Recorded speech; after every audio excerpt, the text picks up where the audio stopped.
Así de que yo fui a Colombia en la Navidad del año 97, y esa fue la Navidad en que tuve el cambio radical de mi vida.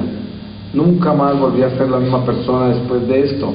Cuando llegué en esta Navidad a Colombia, mis hermanas estaban en un duelo todavía, porque habían muerto en mi familia 5 personas muy queridas, muy seguidas una tras otra. Primero murió mi esposa de cáncer. Unos pocos meses después, mi hermano menor en un accidente en las Bahamas. Luego mi padre. Unos meses después otro hermano, y 2 meses después mi madre. Yo, como estaba tan sumido en toda esta ignorancia espiritual, creía en la reencarnación. Había regresado 5.000 años en ignorancia, había perdido todas las gracias que había recibido en la iglesia, pero mis hermanas eran católicas y ellas sí creían en la resurrección, y le estaban dando un cierre cristiano a la muerte de todos los parientes. Estaban muy tristes, y encima una de mis hermanas pensaba que Dios se iba a llevar a toda la familia, y pensó que ella era la próxima porque estaba muy enferma. Entonces me pidió el favor que la acompañara a la iglesia a rezar la novena del Niño Jesús de Navidad. Esa devoción yo la había seguido hasta los 14 años, pero hacía 33 años que yo no entraba a una iglesia católica, y la iglesia, pues como les dije, no significaba nada para mí. Pero yo acompañé a mi hermana a la iglesia por compasión, porque a complacerla por lo que ella se iba a morir, supuestamente. Entonces llegué a la iglesia y el sacerdote introdujo la novena diciendo que aquel que hiciera la novena con fe, con devoción, el niño le daría una gracia. Y para mí, en mi corazón pagano, la palabra gracia quería decir suerte, una oportunidad de ganarme algo. Y estar dentro de la iglesia para mí era igual que estar en un templo budista o hinduista, en la casa de un psíquico o de un astrólogo o de un mago. Todo era lo mismo para mí. Yo estaba sincretizado. Y le pregunté a mi hermana qué tan milagroso era ese niño, pero el niño para mí era algo mágico. Lejos estaba yo de pensar que era Dios mismo. Y mi hermana me dio toda clase de testimonios acerca de lo milagroso que era el niño. Entonces a mí me sonó la campana interior de la ambición, de la avaricia, y dije, pues le voy a pedir algo. Y le pedí que cambiara mi vida. Pero el cambio de vida que yo le pedí, obviamente fue un cambio mundano, un cambio de un hombre materialista. Lejos estaba yo de pensar que le estaba hablando a Dios mismo. Pues el niño me cambió la vida 12 horas después de que terminé la novena. Solo que seguramente que ustedes como pueblo de Dios saben acerca del humor, el sentido del humor que tiene Dios. Miren que la novena comienza el 16 de diciembre y termina el 24 de diciembre. No sé si ustedes la conocen, yo la tengo en mi página web en caso tal de que alguien la quiera bajar para esta Navidad. Es la novena que yo recomiendo, solo que tienen que ponerse el cinturón de seguridad por la forma que el niño la responde. Porque miren qué hizo el niño. La novena termina el 24 de diciembre en misa de 12 de la noche.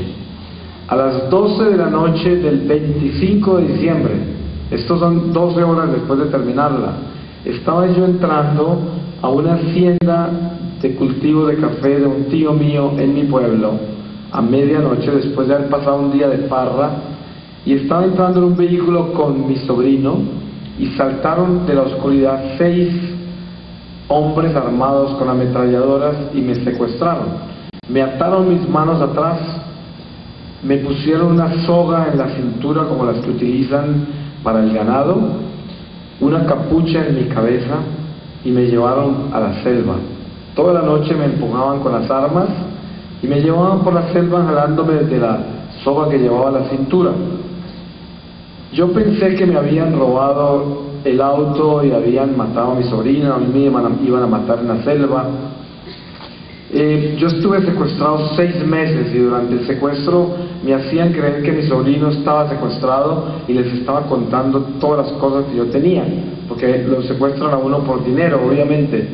Pero la verdad fue que esa misma noche a mi sobrino lo dejaron abandonado con el automóvil en un sembrado de caña. A él no se lo llevaron, pero yo no sabía por 6 meses. El caso es que al amanecer de esa noche me lanzaron en una cueva ya en la selva, y la cueva estaba llena de murciélagos, el piso lleno del excremento de los murciélagos. Ahí fue donde yo caí, y de ese excremento salían toda clase de animales a picarme. Esa cueva, más adelante yo pude verla y estaba llena como de cortinas de telaraña, y había unas arañas tan inmensas que no las he visto ni pintadas. El caso es que cuando yo caí en esa cueva, pasé todo ese primer día en el estado más espantoso, porque estuve 15 días en esa cueva. En las horas de la tarde, yo escuché que estos hombres estaban hablando por un radioteléfono y tenían una discusión muy acalorada, porque la persona que les hablaba por el radioteléfono les decía que no iban a poder llegar por varios días a recogerme, porque aparentemente tenían problemas en el área con el ejército o algo así. Y entonces estos hombres estaban furiosos y decían que me iban a matar y se iban a ir. Y después de mucho rato, aparentemente llegaron a un acuerdo de más dinero y esperaron. Entonces me sacaron de la cueva para alimentarme y me volvieron a lanzar a la cueva atado y encapuchado. Así pasaron 15 días. Todos los días me sacaban una vez al día a alimentarme. Al tercer día se les acabó la comida y ya empezaron a alimentarme con raíces y frutas silvestres y agua sucia que encontraban en la selva. Cada día estaba yo más débil, más confundido, más desesperado. Yo no tenía una gota de Dios en mi corazón. Lo único que yo quería era morirme o buscar una forma de escaparme, y odiaba a esos hombres con todo mi corazón. Es todo lo que tenía yo. En el día 15 me sacaron de la cueva y me di cuenta al quitarme mi capucha que ya acababa de anochecer, porque todavía habían arreboles.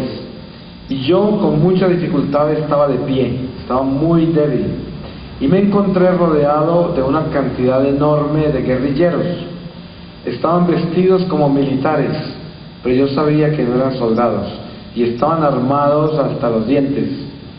Uno de ellos me dijo que era el comandante y me explicó todas las condiciones del secuestro y me mostró la información que tenían de mis hermanas. Sabían dónde estaban, dónde vivían. Me explicaron una serie de cosas, como por ejemplo que habían estado detrás de mi familia por mucho tiempo, detrás de mi mamá. Mi mamá me había contado a través de los años que a ella le llegaban cartas de la guerrilla pidiéndole dinero, pero mi mamá era una mujer muy devota, muy católica, y ella me decía: no les voy a dar nada, a mí me protege la Virgen. Y a ella nunca le pasó, y me explicaron, nunca le pasó nada. Me explicaron que el día del entierro de mi mamá me escogieron a mí.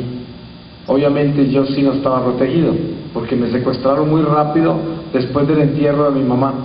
Y me contaron que esa noche la tenía que pasar en la cueva y al día siguiente me llevarían a otro lado. Pero para cerrar, me explicaron también que los 6 hombres que me llevaron hasta la selva exigían que cuando yo terminara de pagar la recompensa, me tenían que matar, porque ellos vivían en mi pueblo y eran criminales comunes contratados por la guerrilla para llevar secuestrados a la selva. Y como vivían en el pueblo donde yo nací, no querían que yo fuera liberado y fuera al pueblo a entregarlos a la policía. Entonces me querían muerto. Ese fue el trato que hicieron. Me sentenciaron a muerte. Y luego me lanzaron a la cueva otra vez, encapuchado y amarrado. Esa noche pasaron 2 cosas. Una fue la noche más espantosa, porque ustedes se imaginarán lo horrible que fueron los primeros 15 días. pero esa noche era la peor, porque ya no tenía esperanza de escaparme, pues eso significaría matar a mi familia. Sabía que me iban a matar, a enterrar en la selva, y nadie me iba a encontrar nunca. También el solo hecho de pensar cómo me iban a matar, cada pensamiento era peor que el otro. O sea, eso era espantoso. Pero por otro lado, esa es la noche que durante toda la noche, cerca de 8 o 9 horas, tuve una experiencia mística con Dios que transformó mi vida para siempre. Nunca volví a ser la misma persona después de esa noche.